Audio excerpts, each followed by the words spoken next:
Minority Columbia Community Relations Council recently held a forum to educate voters on the pros and cons of the proposed change to a strong mayor system.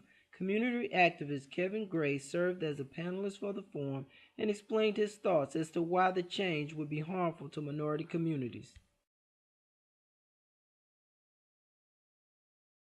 They were elected then, and hopefully we who fought for single member district was hoping for the better of things. But we have been issued a non-cashable check. It haven't gotten there yet.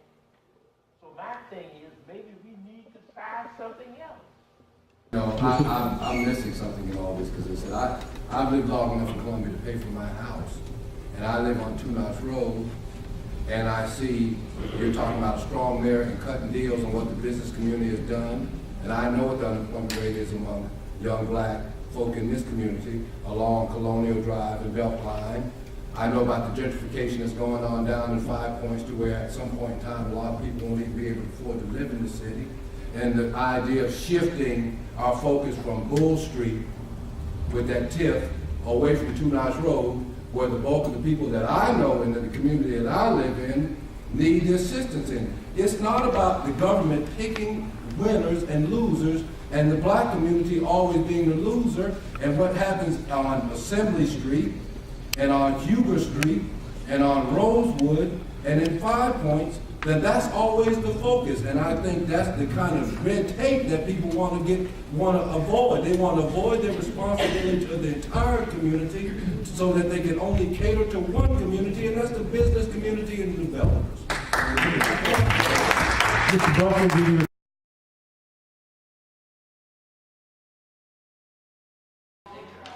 All right, Mr. Gray, you participated tonight in the forum for that the Community Relations Council had on switching Columbia to a strong mayor form of government. Tell us a little bit about why you are opposed to that system of government. Because I believe in democracy, and democracy means that people participate, that you don't constrict politics to one strong man or one super mayor, that you have a representative democracy where you go to your your city council person to have your problems resolved, that you go to them when you need something done in the community, and to vest all that power in the mayor takes away their power, thus taking away our power.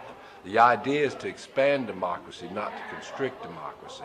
And, you know, I tell most people, well, if you like the mayor, you might like the strong mayor. But what happens if you don't like the mayor? And what happens if you can't get in touch with the mayor and you have to wait that 4 years to unelect him? Right now, we have a system. It needs more citizen participation, because that's the problem in the city of Columbia. We just don't have citizens participating in government and in civic life the way I've seen it in the past, where we've gone to meetings, where we talk politics, we understand that politics is about division of resources. So, you know, I look at this whole idea of going to a strong mayor as a move by the business community that's already getting their fair share of the government's attention. They're getting their infrastructure maintained and upgraded in areas like 5 Points and the Vista and on Assembly Street, but meanwhile, those areas in our communities are going for naught. So, you know, this isn't, a strong mayor system isn't going to make the problems that we have go away.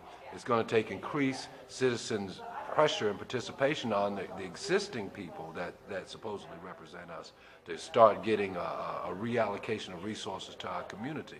But right now, this whole move to strong mayor is to cut the red tape so that businesses and the developers can have easier access to the government largesse. And it's about picking winners and losers, and usually the losers are going to be in the community that I live in, over in that 2 Notch and on Beltline and on Fair Road, and, you know, in the colonies, and on Schoolhouse Road and Pinehurst.